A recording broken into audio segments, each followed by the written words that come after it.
Hey everybody, it's the Lotto King. It is the Lotto King. This is not a gambling related video, nothing like that, no lottery video.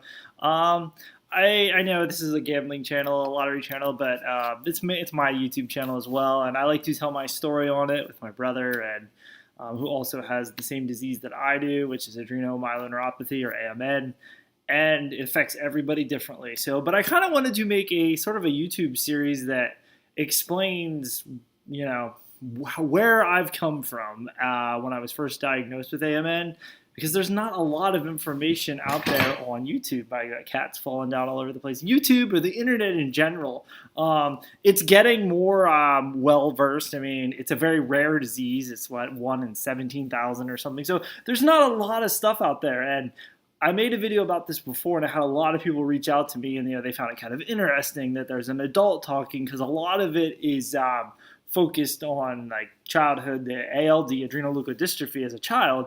There's not a lot of adult men out there who talk about it. So I'm going to make this into kind of a multi-part series. This video I'm going to talk more about when I was diagnosed and what you start to feel and what I felt and what kind of progressed over time.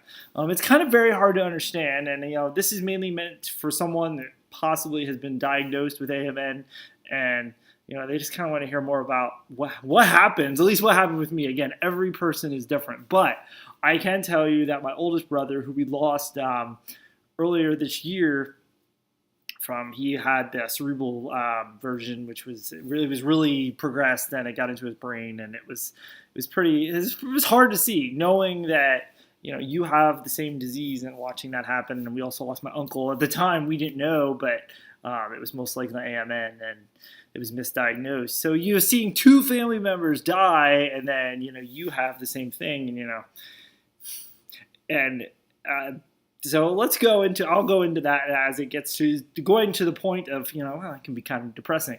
So I obviously was more drawn to the doctor, knowing that my brother, well, both of my brothers, but the only one brother at the time was really diagnosed, or that he had AMN as well. And so knowing that, I turned 34 next month, so I'll be 34. I started really noticing things change at age 31. So it's been a couple years. I've been living, and I'm still moving. But so first, what happened is the walking. It's more of a gait. It's more of a. I always called it me and my limp, because it was almost like I was limping a little bit. I was kind of limping, and the limping led to falling. That was the first thing that I noticed, was falling. I would trip and fall over almost anything, and it was bad. It was just, and at that point, I'm like, I know I need to go to the doctor. So I went to my family doctor first. I wanted to see her, start there, and knowing she saw my brother, it was the best thing to do. And it's a very rare disease, so no one really knows much about it. So she sent me off to a neurologist, which was cool. So I went to the neurologist, and it was at the neurologist where she told me, where she was kind of like, doing that, see if I could feel the vibrations on the bottom of my feet, because neuropathy has a lot to do with your nerves. And at that appointment, I realized that I really couldn't feel my feet. So the disease is so gradual that you just get used to it. And so my feet, I couldn't feel my feet. What I noticed is my legs started to get, it feels like pins and needles sometimes. It feels like, your leg's asleep, and, it doesn't come back. It doesn't come back, basically. And, that can make walking difficult. So went to the neurologist. I got an EMG, which, they pretty much said then, yes, it is a neuropathy. So we did that, and then we got MRIs done. The MRI was clean, which is great, because you want your MRI to be clean, because then you pretty much just have AMN, and it doesn't go into the ALD and the cerebral symptoms into your brain. So that's most important, obviously. But so next we went. What am I going to say? She prescribed me physical therapy, and the physical therapy at the time, she's kind of like, well, it's going to help the insurance go with it, so you can get an MRI, that's actually what she said first, and then I did get the MRI. But so meanwhile, I'm doing physical therapy.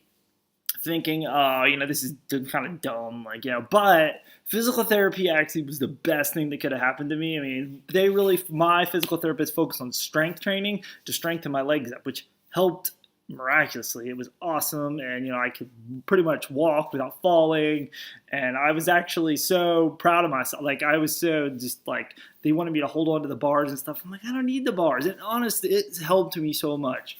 So if you have AMN and they prescribe physical therapy, do it. Do physical therapy, absolutely do it. Then you're going to do it at home. I still do the same exercises, which is almost 2 years ago.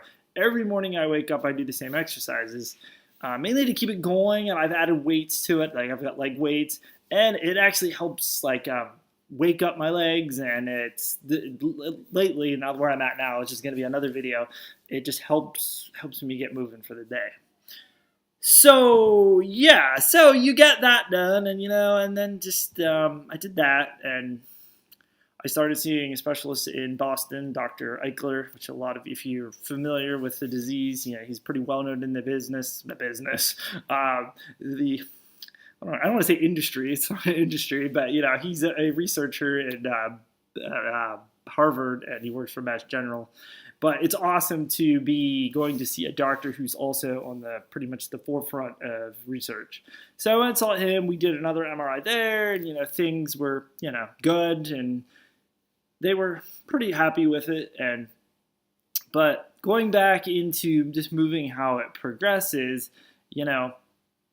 it's so slow. It's slow that you'll start to get the burning. I got burning in my legs, and again, my brother, when he was still alive, I would bounce all these things off of him, and he'd be like, yep, he felt the same thing. It was almost, we were identical, but a lot of the symptoms are the same.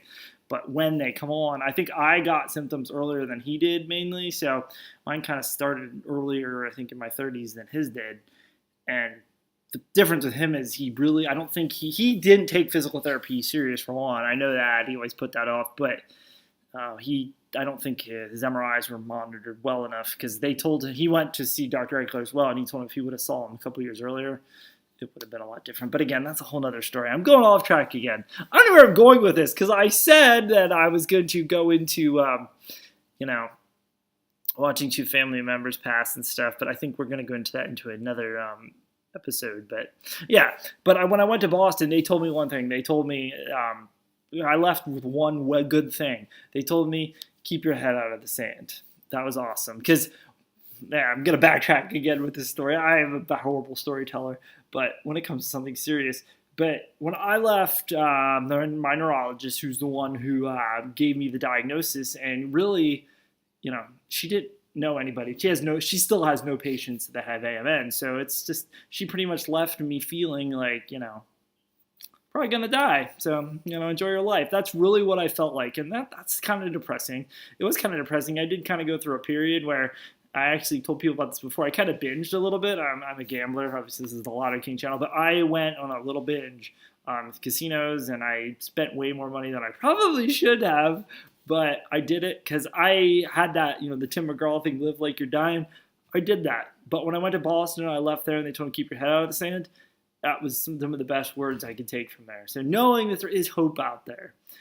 But yeah, again, I'm rambling. But so you're probably in an area where no one knows about the disease. So you just have to, know that there's obviously other people out there like you, and that they're working on it. They're really moving. I'm hoping to start a clinical trial with Dr. Eichler coming up when I see him later this year. Hoping it's going to be something good. But it's kind of one of those things. It's the very first thing they have. There's really not much out there. So you just got to hope for the best, I guess. So yeah, that's where I'm going to end this video. Again, I kind of went off a little track, but mainly I just wanted to just kind of talk about the beginning of what happens. And then I kind of want to go into the next video. I want to talk about what's happening now, because things have changed. Things happen with the disease, and I'm not leaving no TMI out, because you need to know everything that kind of goes on. So far, I haven't had anything too crazy happen with me, but there is a couple things, and I tell my coworkers about it, so I'm not afraid to tell YouTube. Things happen down there, and I'm gonna tell you my experience with it and where I'm at right now and what helps you. So don't miss that one, folks. Even if you don't have the disease and you just want to be like, ha ha, Lotto King has PP issues, make sure you come see the next one. So thanks so much for watching. And again, if you have AMN or anything, you want to drop a comment down below, leave your email address. I would no problem emailing you, share my experience. I'm all about learning more about the disease as well. So the more people I can talk to, knowledge is power. So thanks for watching.